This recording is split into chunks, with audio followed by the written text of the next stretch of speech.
राजकुमारी और निष्ठावान शूरवीर। बहुत समय पहले पन्ना जंगलों और चांदी नदियों से घिरे एक राज्य में एलारा नाम की एक राजकुमारी रहती थी। उसकी सुंदरता की प्रशंसा तो सब करते थे, पर उसे विशेष बनाती थी उसकी आत्मा, जिज्ञासु, साहसी और असीम दयालु। उसके पिता राजा एल्ड्रेड अक्सर चिंतित रहते कि उसकी निडर प्रकृति उसे संकट में न डाल दे। इसी कारण उन्होंने 3 शूरवीरों को उसकी रक्षा का भार सौंपा। सर रोवन, चौड़े कंधों वाला और अटल, युद्ध में साहस का प्रतीक था। सेड्रिक, तीव्र और चतुर, अपनी बुद्धिमता से शत्रुओं को भी मित्र बना लेता था। अलारिक, तीनों में सबसे युवा, कम बोलने वाला था, पर उसकी निष्ठा सबसे प्रबल थी। उन्होंने मिलकर शपथ ली, हम राजकुमारी के प्राणों की रक्षा करेंगे, चाहे इसके लिए हमें अपने प्राण ही क्यों न देने पड़े। वसंत ऋतु में समाचार आया कि एक छायामयी राक्षसी प्राणी पास के जंगल में भटक रहा है, जो पशुओं को निगल रहा है और गांव वालों को भयभीत कर रहा है। राजा ने एलारा को किले से बाहर जाने से रोक दिया, पर उसका हृदय अपने लोगों के लिए व्याकुल था।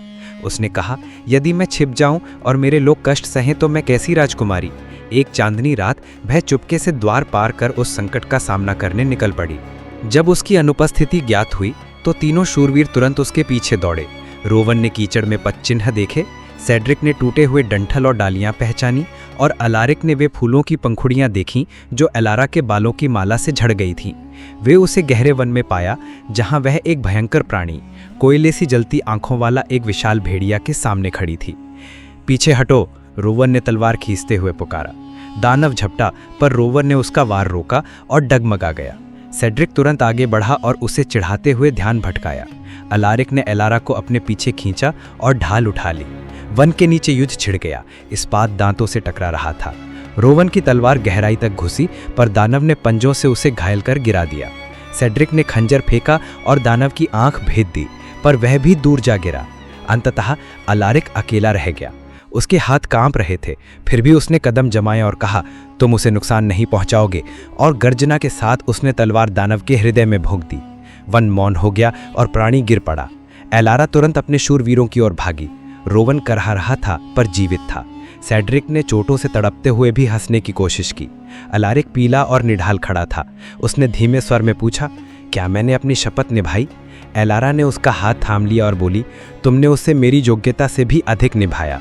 उसके आंसुओं ने अलारिक के गाल को भिगो दिया और उसी क्षण उसकी साहसिकता पहली बार टूट गई। वे अलारिक को किले वापस लाए, जहां वैद्य अथक परिश्रम करते रहे। चमत्कारिक रूप से उसका जीवन बच गया। लोगों ने तीनों शूरवीरों के साहस का गुणगान किया, पर एलारा जानती थी कि उनकी निष्ठा कर्तव्य से नहीं बल्कि प्रेम से जन्मी थी। उसने प्रण किया कि अब कभी बिना विवेक के कार्य नहीं करेगी, क्योंकि अपने शूरवीरों की निष्ठा वह सबसे अनमोल उपहार मानती थी।